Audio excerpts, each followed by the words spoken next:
All right. Hey, everyone. Welcome to the Colored by Felix podcast. We are excited again to have another amazing artist. Her name is Ashley, and I have Sebastian and Andrea next to me. Hey. Yeah, this is Hey. Ashley Krieger, and she actually reached out to us, and we took a look, and we realized we had actually seen her work already on Through YouTube. Yeah, and on the Explore page on Instagram, and so we were super excited to have her on. Yeah. And so you are mainly known as a teacher, right, Ashley? Yeah, I teach acrylic painting. I used to teach a lot of other things, but you know how YouTube is. You kind of have to niche down. And so now I teach acrylic painting.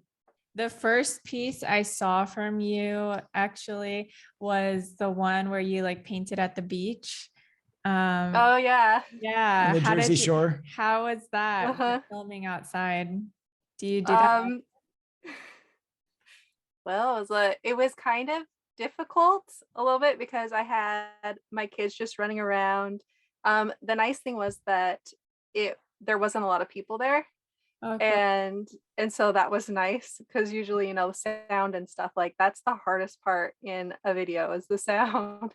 Yeah. And so so that was nice. And then I used to do a lot more plein air painting, but I've just discovered that it's so hard to get the sound right and like to, get the angles and everything. And so I do a lot more just from my desk right here.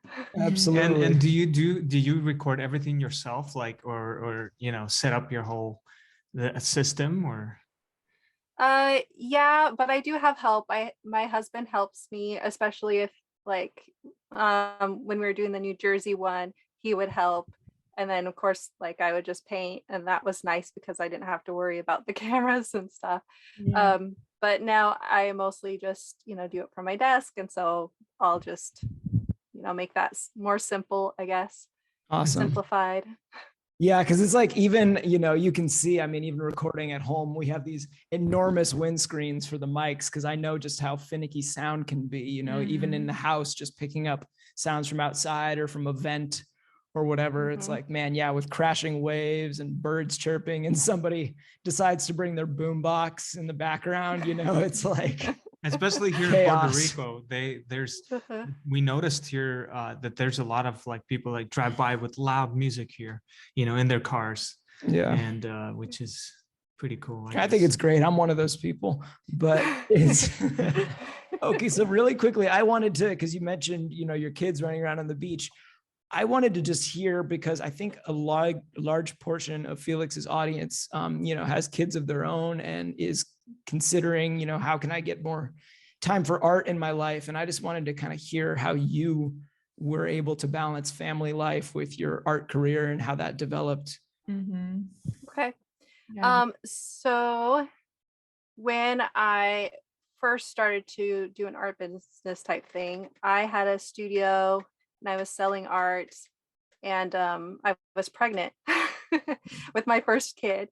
And I ended up closing that studio the day before I had my baby. And then I would be in a gallery, like, because I knew all the galleries and stuff in the area that I was at. And I would just go with my baby and show art. And then I would teach from my home. And I would just teach around my baby's nap schedule.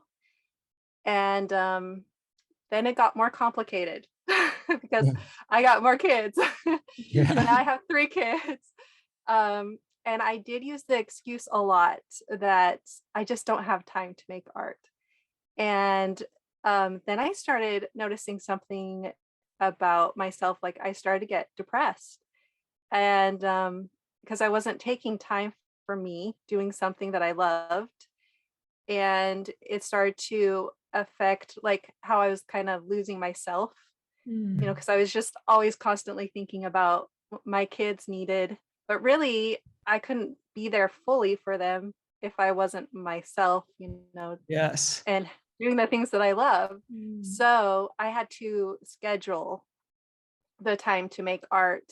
And it took me a while to make it into an art business later on. Like I was just kind of teaching part-time, not really like making it into a full-fledged business. And the funny thing is when I made it into a full-fledged business where I was spending way more time on it, I had 3 kids. Wow. And it's because I chose that. Wow. And I made things work around it. And I didn't realize I could do that before that. Like I don't know, I had a mental block of thinking like, oh no, I don't have enough time. I can't do this. This isn't the right chapter in my life. But then I chose it. And once I chose it, like any obstacle that came, I was just like, like we'll tackle that obstacle. That's awesome. Like we're gonna make this happen. And so we did. That's cool. so that's very encouraging. Mhm. And also like I wanted to ask, so were you always into teaching, or you happened to have accidentally, get into teaching, or like how did you get into like the YouTube and just, like, and when did you start creating art, like as like, I guess more of I don't know if On this is your on YouTube. YouTube. Yeah. Yeah, like on Okay. YouTube. All right. Well, my personality has been kind of a teacher always. Like I have a twin brother, and I would set up school and I'd be the teacher and he would be the student. And I just really have always loved teaching. And when I was in school, like middle school and grade school, people would ask me, how did you draw that? How did you do this? And I would explain it to them. And so I just kind of naturally, like, I guess, did that already. And then I was going to school to be a respiratory therapist because I never thought you could be an artist, right? And make a living. Mhm. And then after I got my associate in that, I was helping my husband get through school. And that's when I started to just kind of think of ways I could make money to help him. And so I put up a flyer and I just had like, hey, I am teaching art lessons. Here are the time slots. You can grab, those with the phone number on it. And people just started coming. And I never really like waited for somebody to tell me if I could or I couldn't. I was like, if they don't come or they don't come back, then I know I did a crappy job and I can't do this. Like out of your house. You just had people. I did it out of my house. Yep. Mhm. At first. And then I got that studio, like I told you. And then I was done with that. And then I went back to teaching out of my house. So I've been doing this for many, many years from my home. And then it was 6 years ago that I decided it was so much easier if I could just do this online around my kids' schedules. And then I think that was the obstacle that I was facing, was like, okay, I have to like do this at a certain time when I'm teaching from my home. And sometimes it just didn't work out. Like we would make it work, but I would be like, okay, my kids are like crazy in the background and I'm telling them like, guys, you guys have to go back in your room. I'm teaching an art class right now, And so I'm like, okay, we just need to do this online. And I was watching you guys and other channels like pop up teaching art online. And I'm like, I can do that. Like, why not?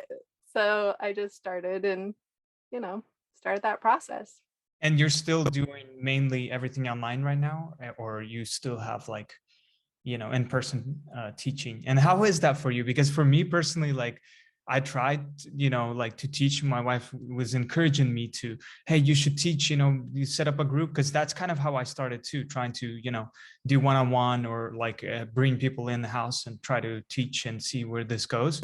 And at first I really didn't want to, because I'm very like, I don't like to put myself out there that much or like teach. I wasn't really into teaching, but I tried that and it was difficult for me. Like I was like, man, it was very uncomfortable. I'm not really like as social as my wife is, with like connecting with people and stuff. But like I found that teaching through YouTube was a lot easier. Like you said, it was like less pressure. You just, and you didn't have like people like looking, at you and like maybe judging or something. You just did it at your own pace.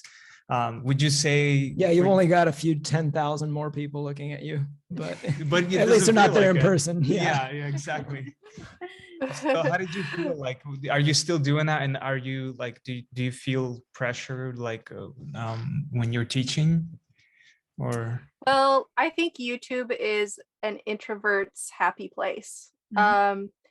I'm an introvert like yourself. Like I'm kind of in the middle actually. So I can be extroverted and I love people, you know. I'm sure introverts love people too, but sometimes it can drain us and then it's just like, oh my goodness, I need I need a break. Where some people it's like, oh wow, like I just, you know, talk to a big group of people and I'm energized now. I'm not that way.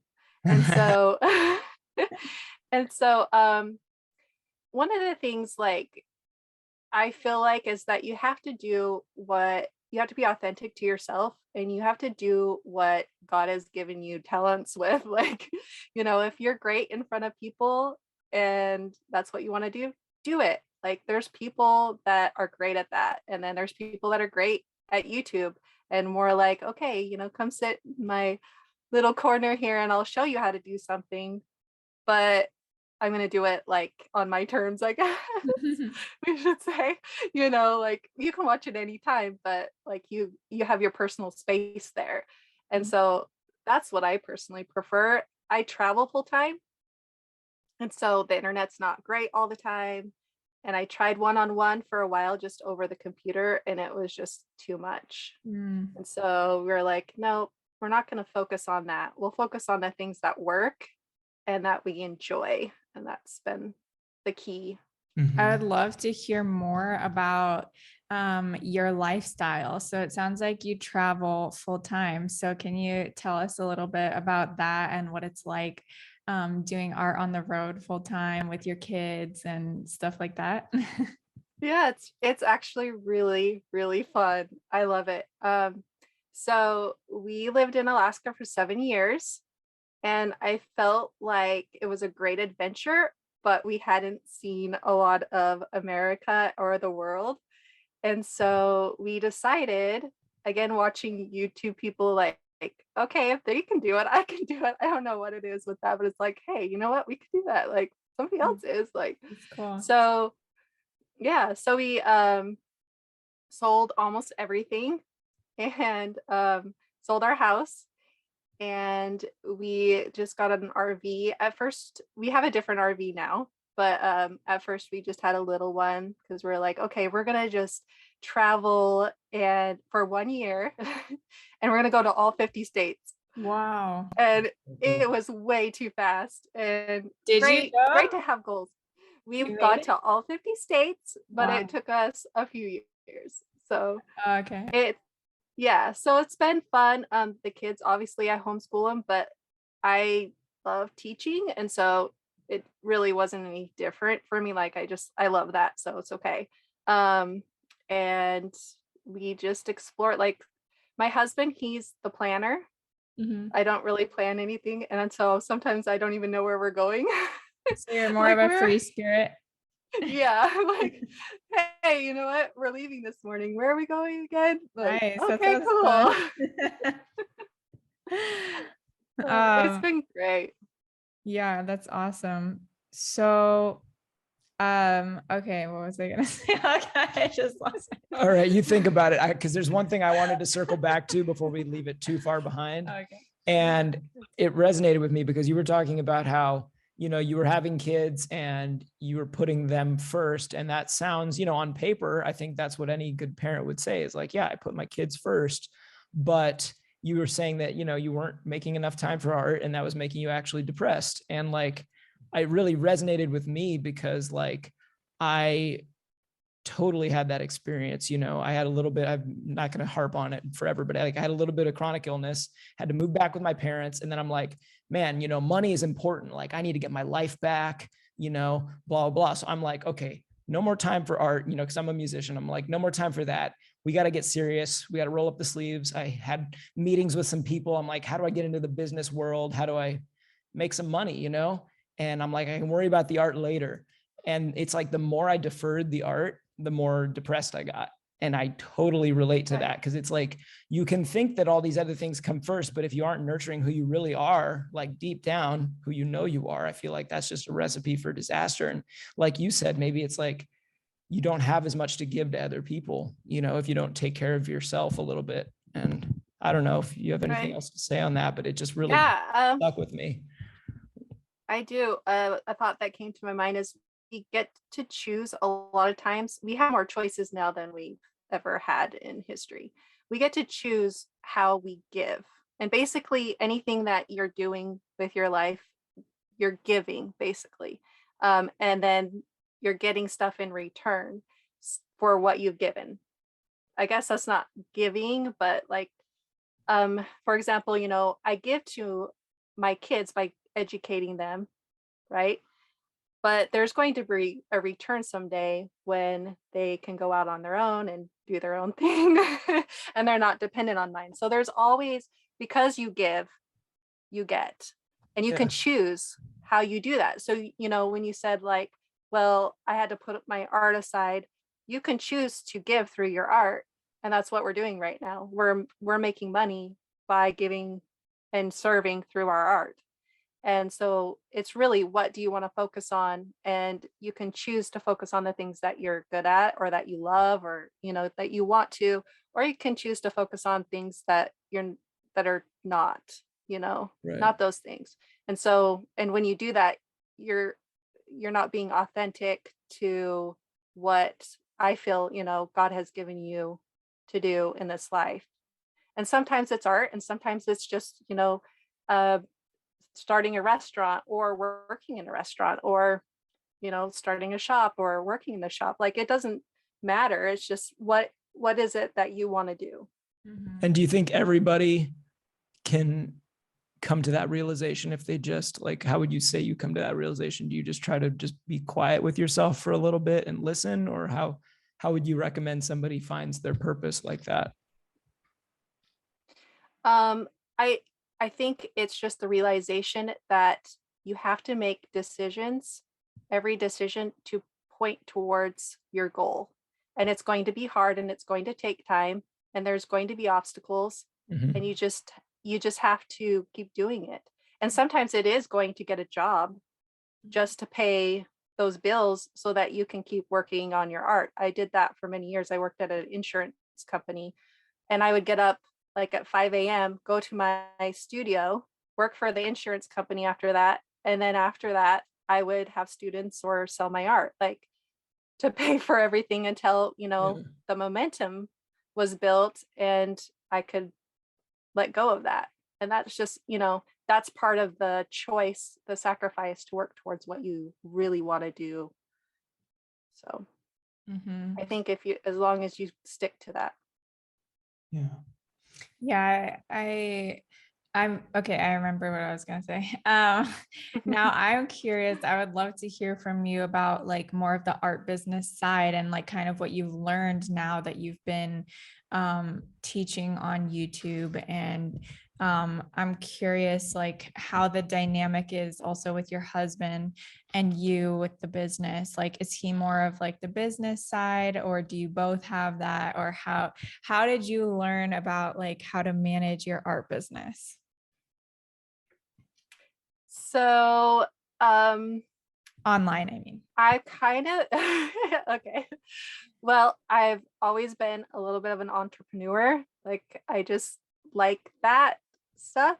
And so I knew that I could start a business, and I knew what it took to start a business.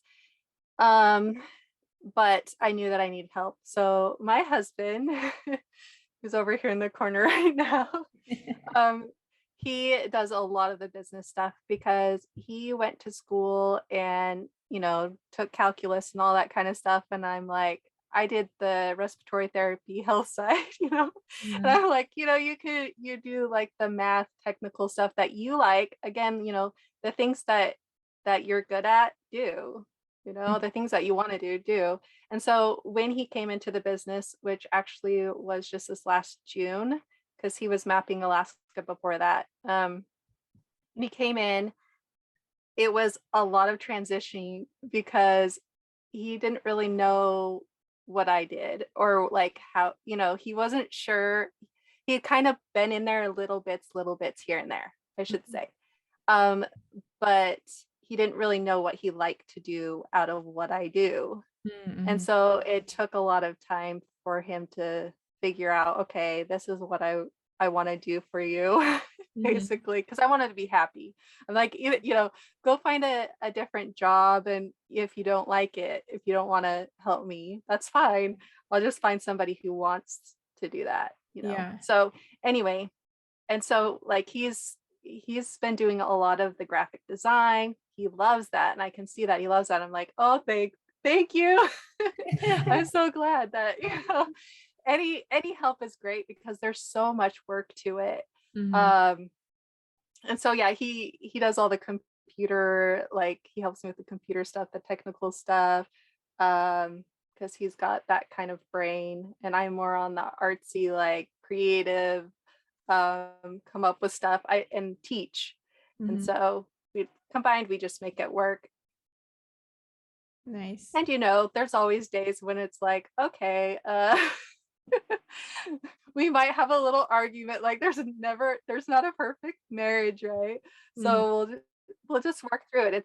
It's all about communication and letting each other know, like, why were you disappointed? Oh, why did you think that? And that kind of stuff. And it's like a team. Yes, totally. That's awesome. That's so cool. Yeah. I mean, I'm personally really envious. I feel like you guys have the perfect setup, both of you, as couples working and having the other person kind of complement you with their skills and maybe the things that you don't want to do as much. I think that's a really cool situation that maybe like more artists could learn from potentially, because artists marry someone in business. Yeah. or like what Yeah. I think like growing up, my I came from Russia, and so my family over there, like there's like completely like art, making a living at as art is not a question. What is art? That's the question of whether you have to really think, like about real job, like real work, And so like I grew up in that kind of environment where art was not like that's just childish play. That's it, And so like that support I didn't really have. And it wasn't, I don't blame anybody. I don't blame my family or anything like that. But they just didn't know. They just, like you said, like the technology and just what we have now, like we never did before. We have so much access to this internet and everything available to us, especially to the artists. So things are changing for the artists as well.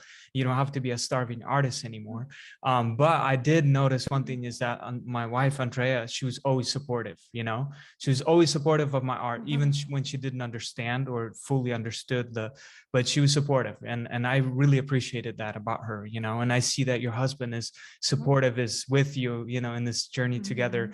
And I see that the same similar situation, when you can find someone, or like even if you're not married or have that, a partner, you can surround yourself with people that like encourage, get like a group together, right? And just have like people that support each other. I think that helps a lot. And right. Yes, yeah, I agree. So that's I think awesome. A community is really, really important. And I like what you said. Sometimes if you don't have a spouse, or even if your spouse isn't supportive of that part, like making art into a business or something like that, you could find that support through a friend, or hire someone or something like that. But it does help that we are both like supportive of each other in what each other wants to do with their lives. And I think the whole traveling thing, not everybody's on the same page as far as traveling and not having a home and living in an RV and having a tiny little shower, Yeah. And so it's like you kind of dream together, and then the things that you come together as the same, you go with that, instead of just thinking about you and what you want. You have to think about what we both want and stuff like that. So are you mainly focused your attention on YouTube, or I know you have Instagram and YouTube. Do you have like TikTok or any other platform, Facebook, that what's your main platform that you're focused on? And right? shout it out for us. Yeah, So the so- audience can follow you. Okay. So my main platform is YouTube, hands down. YouTube is my main platform.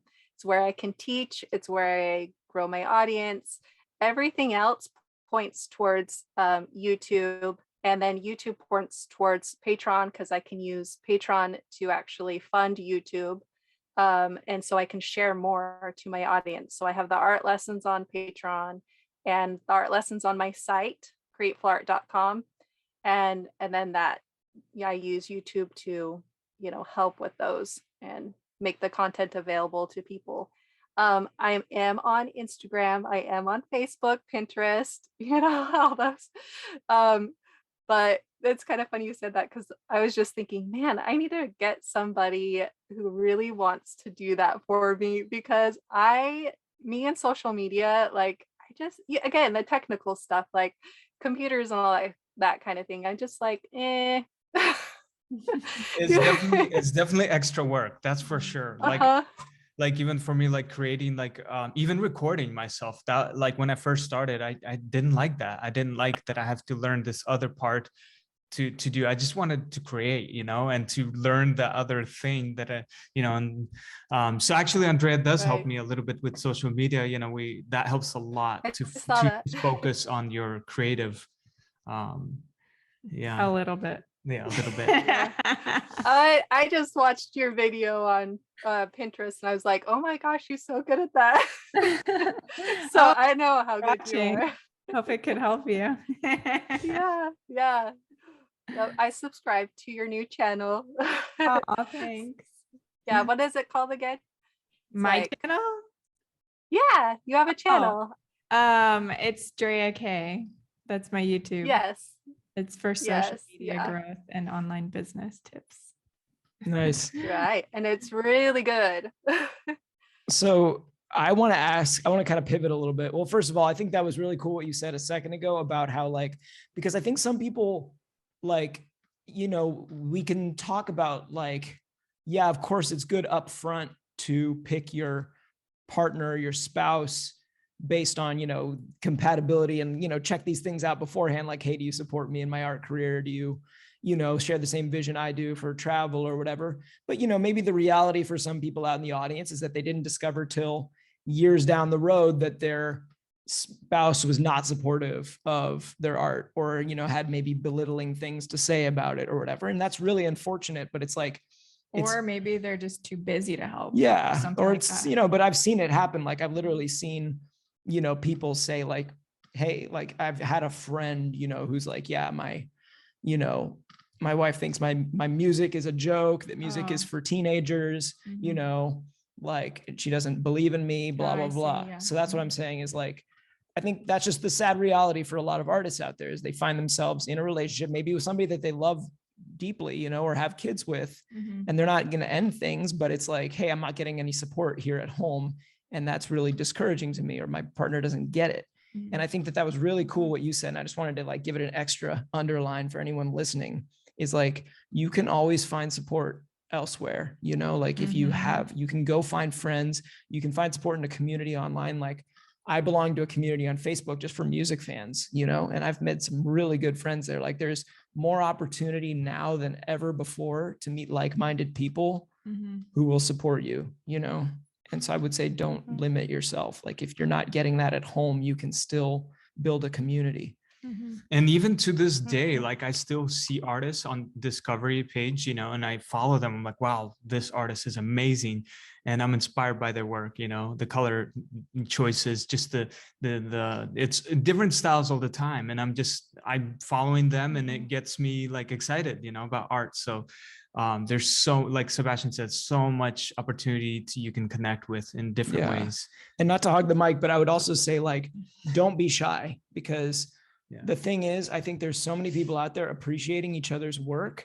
And, like, when I see something, even if I see somebody in a cool outfit, and it's some, like, even if it's some, like, kid who lives in Virginia that I'll never meet, I'll just say something nice, because you never know when that'll make somebody's day. You never know when that could lead to a connection of some kind. You know, artistically, it's like you know what I mean? You never, like, always say something. If you see somebody's art who you like, doesn't matter how big their following is or how small it is, go say something, because you never know where that can go. You know, we're all just people. Yeah. Anyway, rant over. Yep. Just be nice, right? Yeah. It's important to be nice. Oh, when you were talking about the support thing, I had a thought. Sometimes that support is because there's not like a communication of, like, a lot of people don't support what they don't understand. So if you communicate, you know, and help that person to try to help them to understand, you know, the reason why you love art, the reason why this is important, the reason, you know, then I think that that's helpful. That's hopefully. interesting. So yeah, because I mean, education, that's why education is so important, is because, like, the more educated we are, or the more education we have, then the more we see the world in a different view or a different perspective. And that comes back to art too. It's like, you know, I remember when I first looked into a museum and there was like a little piece of rope, or was it at college? I can't remember. There's a little piece of rope and they were like, they had that on there as a piece of art. And I was just like, oh, like, that doesn't even take any talent, you know? Yeah. I was like, okay. But then the more I understood it, and the more, like, okay, his story and why this was a piece of art, and like the rebellion against like the art world, you know, and then I was like, okay, like, I'm beginning to see now why this little piece of rope is a piece of art and worth like $1 million or something. That's like one of those art pieces, like the duct tape of the banana, you know, remember that one? Yes. Yeah. Like, okay, your first glance or your first like take of it is like, really, come on. But then the more you understand why they did it, it's like, oh, okay. Yeah. I get and it now. and I think that, like, what you were saying is so cool, because it's like, I think most of us, when we think education, we think of, you know, maybe our parents drilling it into our head when we were really young, like, this is what's going to give you a better life. You know, like, we think of education in terms of economics, maybe, but you just got me to think of it in terms of empathy. You know, it's like maybe just a different framework to even look at what education is. It's not just about advancing your station in life. It's about understanding the world and being able to relate to people more. And I thought that was really cool. Yeah, I think that's why I like traveling so much, because you know, like, I kind of feel like I grew up in a little bit of a bubble, which was nice to grow up in a bubble, I guess. But like, when I saw the world and like the different cultures and the different people and the different religions and, you know, all that, I was just like, oh, wow, I love it. Like, I just want to see more, you know? So that's probably where I get that wanderlust, really cool. you know?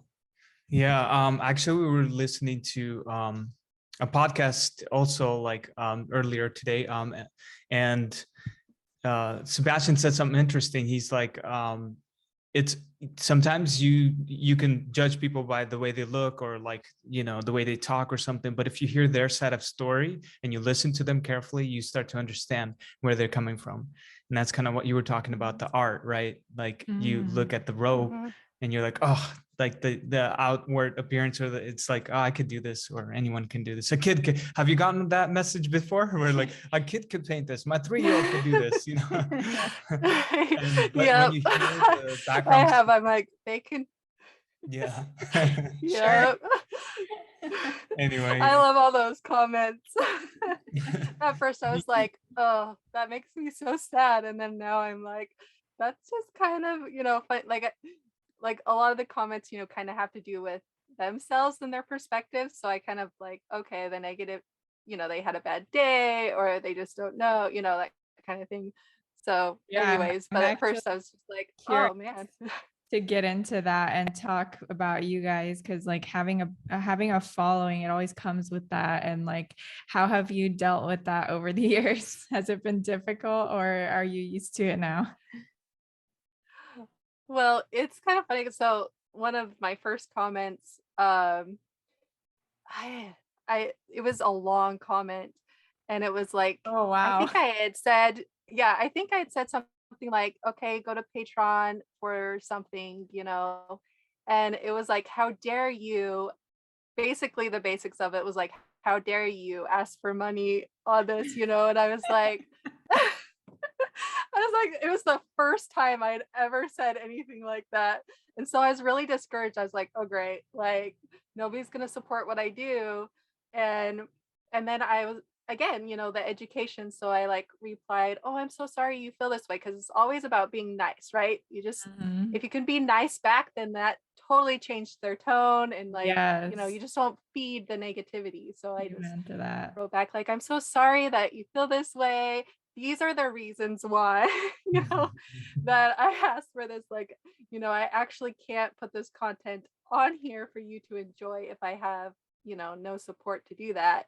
Mhm. So, and honestly, a lot of people think, oh, you're on YouTube, you have this many subscribers, you should be getting paid like a living wage. No, I no, know. like you have to have other stuff bringing in money. Like you can't just, and this goes for any business, you have to diversify, you have to have other sources of income. Mhm. And you don't even want to, even if you were making great money on YouTube, which I don't think anybody does at the beginning, you wouldn't want to have all your eggs in one basket. So it's like, okay, you know, we're Totally.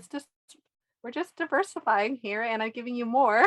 That's something So else that's like kind of like a controversial subject, is like we've had to deal with for sure, is like people, especially like on YouTube, it's like people start to expect everything for free, like especially from artists. I don't know why that is. It's like if you were like a business owner or like giving business tips and stuff, like you can easily, oh, it's just expected that you're gonna like charge for something. But as soon as an artist does it, it's like people get like so upset for some reason.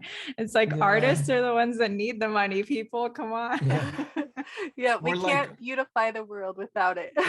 or like supporting like actually the artists, like there's bigger stores of art stores and stuff, but like if you know an artist that like has the product that you like, and you support it, that's nice. That's helping a small little business, and helping that Mhm. artist continue to do, and I think people are, yeah, I don't know what that is, why like they want to just think that artists should Work for free. free and be starving artists, I guess. I don't Well, know. I think it's the same. I mean, I saw it firsthand when I worked in the fashion industry for 7 years. I think that it's just culturally, we are very unbalanced. I think that there's the left and the right brain, and there's people that fall on either side and in between and stuff. But I think our society right now really, really heavily favors the left brain. And it makes sense because that's the more profitable, right? If you can, I don't know, design a road or design a new computer or whatever, that's going to make money faster. That's more practical. The left side is absolutely, it's the practical. And I think our society, though, I think it's stuck in a mind frame right now where we view pragmatism over everything else. We don't realize that the other side, you need to nurture that too, or you're going to have a very dull, very homogenous, not beautiful society to live in. And I think that because of that, because it takes, this is just my theory, because it's a little longer return on investment, to get beauty in society, you can't quantify that as easily, Yeah, it's true. Mhm. but you notice it when it's not there. And Right. when you've neglected it. And so like I saw it, to bring it back around, I saw in fashion, like some of these models that I would work with, they would go do these campaigns for like the big names. Like when they came and worked with us, we were e-commerce, we were just shooting clothes. We'd pay them a fair day's wage, but then they would go to like Vogue or something like that. And Vogue would give them like $100, $200, for something that they would then turn around and sell millions of magazines with, and that's so unethical and so terrible. The money's being made, but it's not, the people who are actually a part of it are not seeing it. And it's same thing I've heard from graphic designer friends. It's just, it's a story across the board with artists, is like they just get taken advantage of for exposure, but it's like you don't pay an architect in exposure, you don't pay a computer software designer in exposure, it's just Yeah. Yep. I think I see that in like our education system too. you know, in America, like teachers, I mean, they get the whole summer off. I see that, but they don't get, you know, they don't get that great of a wage. And my sister right now, she's subbing. She was subbing, and she's like, I could go down and work somewhere else, like go to the fast food, you know, industry and work and get more than what I'm doing right now. But it's like she's there because she needs to be. If she wasn't there, then who would be teaching?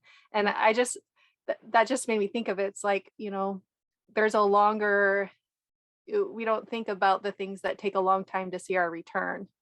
And our education on our kids, that's just takes time to see the return and how that's going to help society and that kind of thing. And so, you know, the same thing with art, like we enjoy watching a movie, and that took like lots of artists to make that movie. And, you know, are we willing to pay for that movie, to watch that movie? I think, you know, that comes down to, well, we're paying those artists.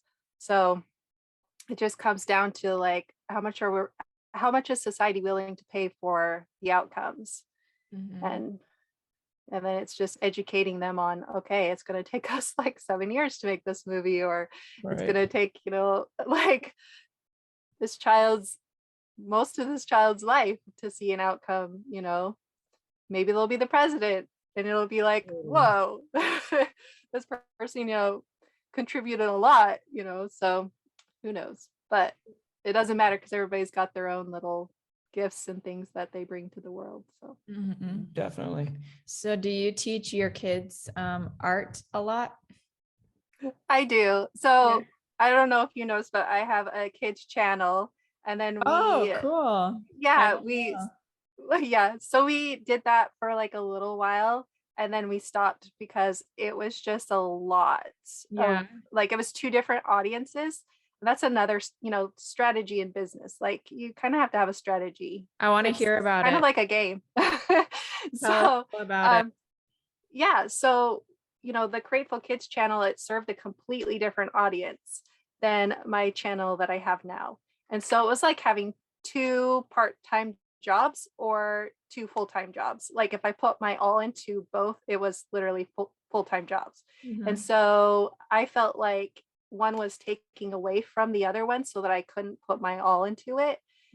So it was a really, really hard decision because I love teaching kids, and you know, but I had to decide like where I wanted to put our focus, and maybe I'll switch back and I'll teach kids. You know, there's nothing that says I can't do that eventually, but for this business, I had to let go of that.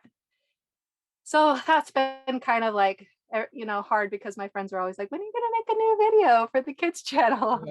I'm like, okay, well, you can watch all the other videos I have on my Grateful Art channel, and you can do them with kids. Like, that's funny. But anyways, but it's different to teach kids. So, and my kids were getting burnt out. That was another thing that I noticed. They were just like, okay, my kids love to draw and they love to paint, but when it became like they needed to sit doan and we needed to focus. Oh, so you were doing it with them. Okay. Yes. And you know, like we're just kind of a crazy family. And so, you know, I'd have to be like, okay, guys, you can't talk over me while I'm trying to teach this. They have to know what the next step is. And so it just was really like too stressful for them, you know, and I'd be like, okay, guys, like all the time, like we have to retake that. And then they'd be like, well, we can't redo the painting. And so I'm like, we're not recording anymore. We're done. Like, let's just paint, you know? So it just became kind of their free thing. You know, I have my 6-year-old, he's almost 7. He loves to draw, and I don't want to make it a business for him. Like, I don't want to put on the pressure. I just want to be there to teach people, you know, how to draw. And so I can do that through Createful Art at any time in their lives. It's to simplify the lessons towards a kid is, you know, you just have to change some things. And I teach how to change that. So I feel like I've anybody can use my videos for kids. They just have to have that information on how to change the lesson. Like I provide the traceables now, Mm. and so like, okay, if you want to paint this with your 7-year-old, have them trace it. Yeah. That's so smart. that they can just focus on the painting and that's it. So And do you think that That's you acquired that level? Because I'm sensing this theme that you're very good at this kind of problem solving and just coming up with new solutions to how to run your business and things. Did you kind of develop that in the days that you had your own studio? Or where did that kind of entrepreneurialism, where did that incubate? okay, so as a kid, I had a paper out and so I had like customers for whatever business that I wanted. Basically, I just, hey, here's your paper and my flyer with like, I'm gonna rake your leaves, or I have this for sale or whatever. And so I took advantage of that. And then I started selling necklaces in middle school. I didn't ask anybody if I could, I just decided to, and so I just like had this already like thing that inside of me that's like, don't ask, just do. And if you get in trouble later, like say sorry and then, oh, Nice. okay, whatever. And it's like, I just have this view. So my husband, he's the opposite. He and this, like, I thought everybody was like this, and I was like, no. There are definitely like people who ask first and people who like follow rules a lot Mhm. and like rules. And anyways, and so there was this one time that I had the receipt to something. He's like, no, you can't go in and like exchange that because it's past the time. And I'm like, I'm gonna go ask, like, So I went in and I asked and I came out and I was like, done, kind of like rubbed it in a little, but it's like, that's my mentality is why not try? Yeah. And that has propelled my ability to like, make a business out of this. Why not? And Mhm. then when there's a problem, I'm like, okay, what can we do? And I just think of ideas and then I'm like, let's try the first one. And if that doesn't work, let's try the next one. And that's just how I've always kind of lived. And Mhm. I grew up kind of in a home or in a place like we lived on an old farm and we didn't have a lot. And so I felt it was necessary for me to learn these skills because I needed to pay for, like, I remember my mom being like, you drink too much milk. You need to buy your own milk now.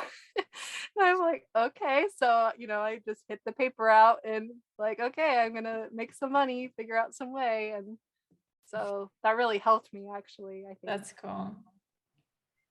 Yeah, because I feel like I like what you have to say about not asking for permission. And because I think a lot of people look at somebody like Felix and it's like discouraging to them. They're like, oh man, look how far he's taken this, blah, blah. I'm just a regular person. And I'm like, I've seen Felix. I've known Felix since long before he was successful. He's just a regular person too.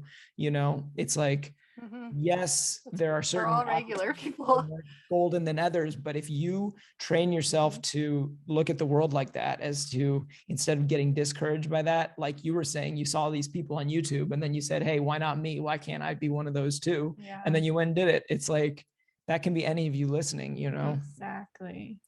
And like Yep. for me, like when I was starting, I didn't have like a plan or anything, but like I see the similarities here. I just, okay, let me try this or let me experiment with this and see what happens. Oh, that didn't work. And a lot of times, like I didn't do well in art classes, like some art classes I didn't do well. Some teachers didn't give me good grades, some teachers did, and it's like you could be, affected by that, or you could be like, no, well, maybe I should just try something a little bit different and play with this and like continue experiencing and letting it like naturally, form itself, come out, and never giving up, and I kind of had that. I just kept doing it because it was fun. That's it, and I think you have that similar thing inside you where you're like, okay, if this doesn't work, it's okay, we're going to find a way to make it work and we're not going to give up, Yeah. and I think that's a really good thing to have, as any person, any creatives, any person to have if you want to push forward, if you want to succeed. Because you talk to any kind of business or creatives or anyone that's successful, they'll say the same thing. So how many times they failed, how many, you know, and people just think like, oh, I will try this once or 2 weeks in or a month in, and then they're like, oh, it's not working out, I better, you know, maybe it's not my thing, you know. But people don't see that it takes years. How long did it take you when you were getting started on YouTube? I'm curious. To what? To monetize? To Or like make it your business, or like, yeah. It's a great question. So it actually worked out perfectly when Casey started to work for me. That's my husband. That's when we switched to me, as I take care of the whole family now. It was a lot of pressure at first, you know, I wasn't used to that pressure, but yeah, so it's just recently, and if you look at that, like I just recently hit 100,000 subscribers. And I think some people thanks. I think some people start out with a little bit better of a strategy than, you know, I started out with, but like, and they can, you know, roll that, make it faster. But here's the thing too, you know, I got discouraged early on when I was looking at other channels and like seeing how they were growing faster or whatever, you know. When you do that, when you like use other people to kind of gauge where you're at, or that can be discouraging. Oh yeah, it really can. Like you can learn from other people. That's important to learn, you know, what's working, you know, for them, and maybe that would work for you, but like you don't want to be exactly them, and you want to be yourself. And kind of, I had to learn to stay like in my own lane and just try to build up myself and make, you know, everything better how I thought it would work better, and just try to figure it out that way instead of trying to pull in and measure with other people. Does that make sense? yeah. And I feel like something that I often tell people as well is actually, I think the route that you're going is a lot actually preferential, or like almost better, like to start slow and pick up your pace if you feel like it's too slow, than to do the opposite, because that's kind of what happened to us actually. Is like we had this set schedule, we were putting out videos like every week, all this stuff. People then have this expectation of you, and it becomes like really hard to get out of that, you know. And also like you don't want to let people down and all this stuff, but at the same time, you as the creator, you have to like take care of yourself mentally, physically, like your creativity as well. Like you have to like guard these things. And so like I think honestly the route that you're going, that's what I would suggest to people, is like don't look at other artists, but go at a pace that you're comfortable with and that you think you can maintain like long term, because this is a long-term thing. Like at least if you're starting a business, it should be a long-term vision, not just like, okay, how can I get a lot of followers really fast, you know, because that's how you're going to burn out. Right. Yep. And that's how I approach, you know, my channel, and you know, you'll see like on Instagram and stuff that it, like, because I don't have the help necessary, then I don't put in, you know, I don't want to burn out, and I don't want to be spending all my time on that. And so I'm like, okay, there's other people who are doing great on there, but do I really need to be focusing on that? You know? And that's where it comes to, like, that's why staying in your lane and not getting discouraged by others is really, really important. It's like you just have to you figure out what works for you. What do you want to do? What do you want to focus your time on? And eventually it'll come to probably a point where I'm like, okay, I want a social media specialist, you know, or I'll hire my daughter who's actually better at social media than I am, you know, whatever. But it's like, that's, you know, like that's just how you have to do it. And I don't know if that's how you have to do it. Like, you know, I remember looking at a channel recently, and it like exploded really, really fast. And then I looked at it and I was like, oh, well, here's a couple of things. Like they grew an audience elsewhere. You know, they had like a huge Instagram following, and then they just shifted that over to YouTube now. And so, and anywhere you go, any platform, it just takes time to build that.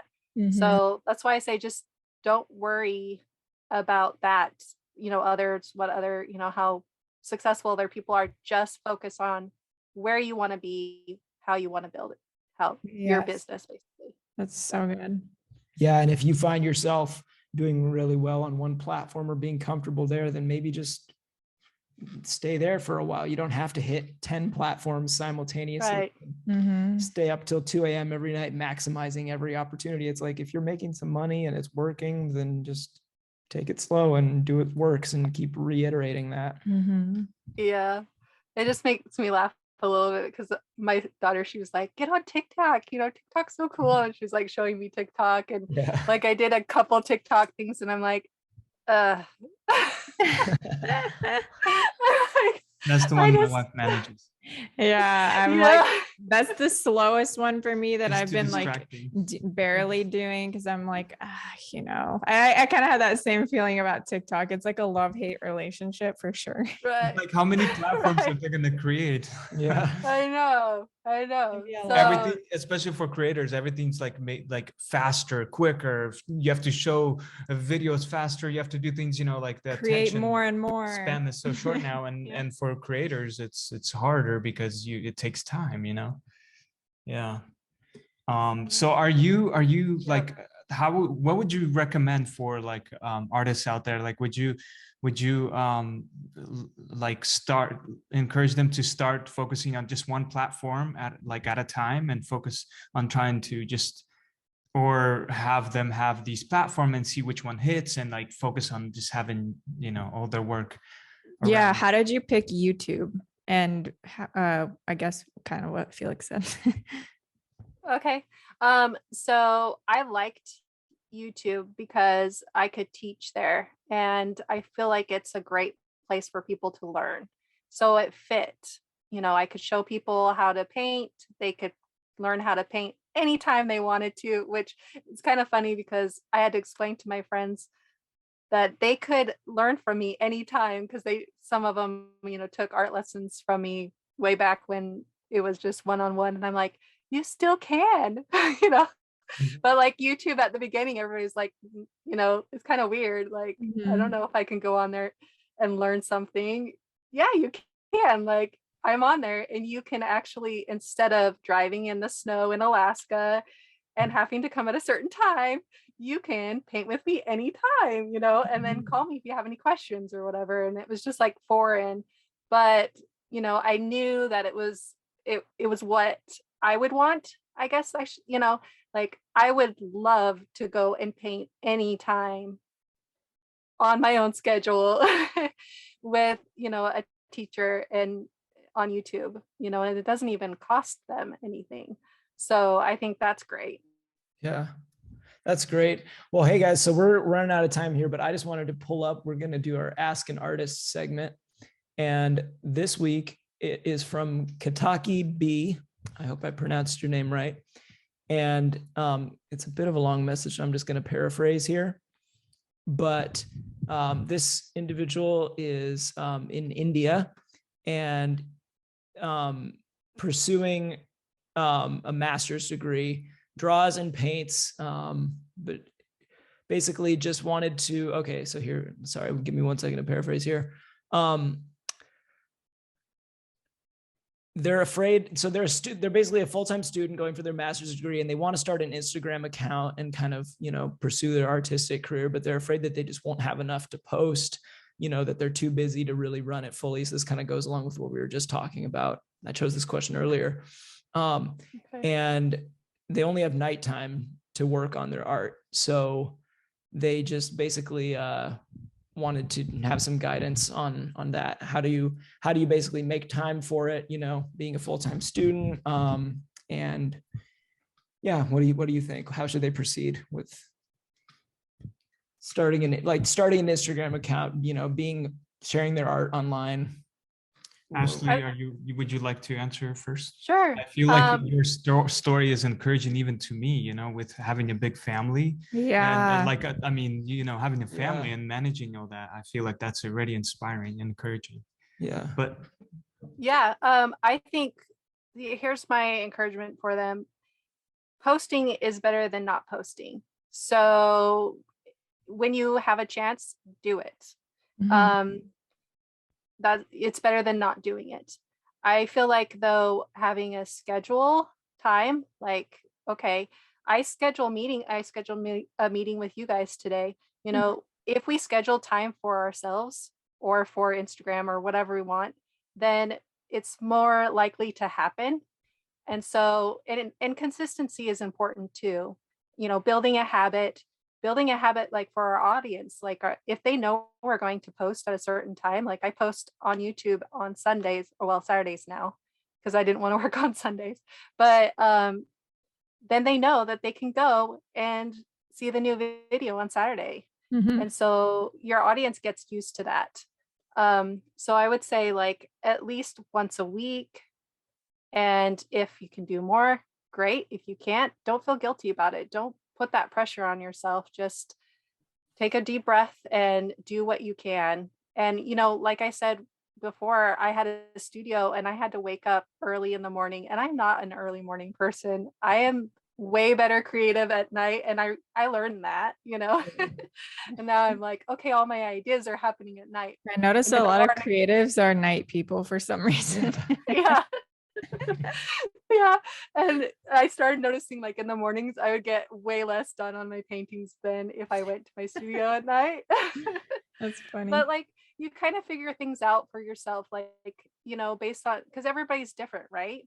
And we Mhm. all have different things going on in our lives. And I mean, so I would say put the priority of school first because you have that goal and you've made that commitment, but also make a commitment to yourself to make art and schedule that time.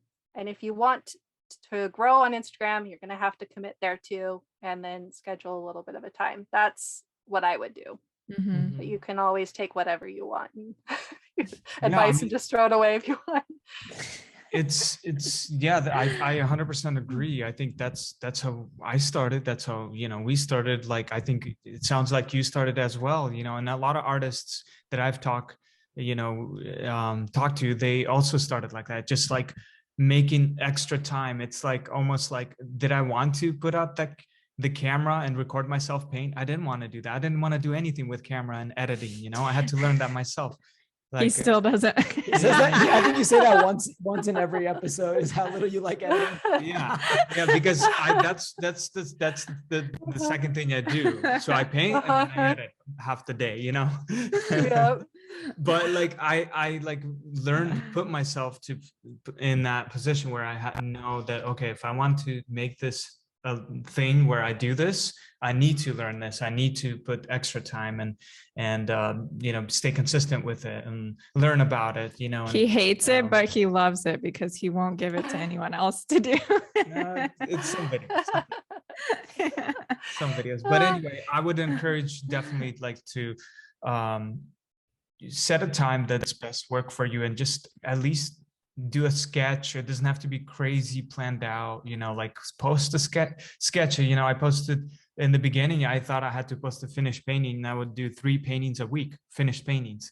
And that was draining. That drained me real quickly. Plus YouTube. And yeah, and so I was like, that's too much. So I found a way to kind of split it. So maybe start with a sketch and then maybe continue on with adding color, post the next post with a color a little bit, and then just create a story out of it, you know, and make it like, I feel like a lot of artists like put a lot, like, oh man, I have to get prepared. I have to put art supplies. I have to do this and that. And so much gets in your head and that you don't start anywhere. And that's the problem. But if you take little steps and just make it, you know, schedule it and make something happen, you already feel successful and want to continue, you know? Yeah. And I feel like, yeah, those little things add up. It's like way better to don't build it up into this big project in your head. Just like you said, do a little bit here and there, and that adds up to something big. Mhm. I think the hardest part for people sometimes is that first step and taking the baby step. They think of the whole picture, and that's so overwhelming when you do that. And when I teach my kids, you know, school, I'm like, I have to remind them like, oh, I know you have a lot to do today, but we're going to start with this little thing right here, you know. And that's it. And then they get that done, and then it's encouraging, and then they're like, oh, okay, that wasn't so bad, I can do the next thing. And also another thing I've learned is reward yourself. Like, Oh yeah, editing, so you know, good. when you said editing, I really don't like editing either. And so I have chocolate that I'm like, okay, I finished editing, I'm gonna eat chocolate. I'm totally addicted to chocolate, I know. Dark but- chocolate or milk chocolate? Oh, both. I have both. It just depends on the day. Oh, Felix is a dark chocolate guy for sure. Yes. Oh yeah. I have both right next to me. So because this is where I edit. Is that your reward after our show? Our reward is Harry Potter next. Yeah, Oh, we're gonna- awesome. Yeah, we're gonna go finish Harry Potter tonight. That's funny. Well, I'm even learning that on this trip is like hanging out with them is like That's what I always I would do. just keep going from work to work. And then it's like there was never a reward and you have to give yourself a reward. I think that's so true. It like helps you finish things more. I Slow think. down and watch Harry Potter, eat a Yeah. chocolate. Yep. Yeah. Yep. A little, thing. And then another thing fun. that helps also, like for me, I recently discovered is finding maybe because I love to paint, that's the thing I do. But if I just do that in my life, I feel like I'd get kind of burnt out and tired from that. Right. So I found another hobby that I enjoy, going to the ocean, surfing, and getting into that. It's a hard thing to learn, but I like that challenge, and it's totally different. It takes my mind away from art, and then I just focus on that, and it's a lot of fun. Then once I'm back, I'm like, it's so pumped to get into art. I'm like fresh, my mind is fresh and excited. And I think finding a little bit of other things that maybe you enjoy reading too, and maybe read a little bit of some books, and then get into art, that helps push that. Right. Yeah. Anyway. Yep. Cool. That's very true. Yep. Well, You gotta have other things. Ashley, thank you so much for joining us today. Really appreciate it. Sorry we were a little bit late. But Oh, we you're really fine. appreciate you hanging in there for us because this has been such a cool interview. Mhm. I gotta say, I'm super jealous of your kids. That sounds like, just an awesome Dream upbringing. life. Yeah, being surrounded by art and travel from a young age. I mean, that's so cool. That's awesome. Yeah, and the kids Yeah. are gonna remember that. Inspirational. I for hope sure. so. I hope so. It's kind of interesting, from their perspective. Because like just the other day, we're like, we're going to the beach, and they're like, oh, and I'm like, what is going on? I'm like, how are you not excited to go to the beach? And so like, I think they'll love it, but they have so much of it that I think Yeah. sometimes I wonder if they'll be like, I just want to have a house when I grow up. You gotta take them to the snow sometimes so they can appreciate. I know. I know. Maybe we've been in the same place too long. That's Where what it is. are you guys located right now? We're in Florida. Oh, cool. Nice. Yep. Pretty close to We're us. here with the snowbirds. Yeah. Yep. How old are your kids, by the way? I have a 14-year-old and then a 12-year-old that's totally teening out. I'm like, oh, you are gonna hit 13, man. And then I have a 6-year-old that's gonna be 7. So Wow, that's cool. yeah. Oh, Yep. they must be like best friends. Uh-huh. Yes. Yep. They're a very close family, and I'm glad because I grew up very close to my family, and I don't think they have a choice to be close or not because we live in a 400 square foot space. So I'm like, okay, everybody needs to have their alone time, which means you have to go on a walk or like, Oh, that's go cool. Yeah. Nice. every life is just a whole bunch of choices. There's always going to be stuff that we like and things that we don't. But yeah, my daughter who's 14, she just wants to go back to Alaska. I'm like, Wow. no. I'm like, why do you want to just go back to Alaska? Because her favorite memories, are of Alaska because that's where she like was, grew up and she ice skated and all this stuff. And I'm like, but would you change traveling and seeing all 50 states? No. Would you stop traveling right now? No, we have to keep traveling. Okay, then we're good. Yeah. We just need to go visit Alaska again. Okay. Definitely. So like Ashley, thank you again. We really enjoyed our talk together and get to know you as well. I think our audience will enjoy listening to what you have to say today. And also, is there any last words you'd like to say maybe to the listeners or, and then also, again, if you don't mind giving your YouTube and your platforms where you are and what's coming next for you, we'd love to hear it from you. Okay. I think my best advice is to never quit. Just don't give up. We're all going to have obstacles. It's not easy. It's just you can't give up. You have to keep going. And I've dealt with depression. I still deal with depression. It's like I just have to think of, okay, I need to get out of my bed right now. I need to go and brush my teeth. I need to go do my hair. Like I've been that low. It's like if you don't give up, you can make it through the hardest things, and and really grow and enjoy the the things that come from when you don't stop and you don't give up. So That's that's my awesome. best advice. And my website is createfullart.com. That's where you can find art lesson plans, art lessons, and lots of tutorials. And then my YouTube channel is Create Full Art, and everything is Create Full Art. Awesome. Yeah. I'm on Create full art, Facebook and Instagram. Yeah. Awesome. Well, thank you Yeah. guys so much. And thank you, Ashley. Thank you, everyone, for tuning in today for our interview with Ashley. Be sure to go support her pages. Be sure to give this a review if you guys enjoyed our episode today. And we look forward to seeing you guys next week on the Color by Felix podcast. Thank you, guys. See you next time. See ya. Thank you guys.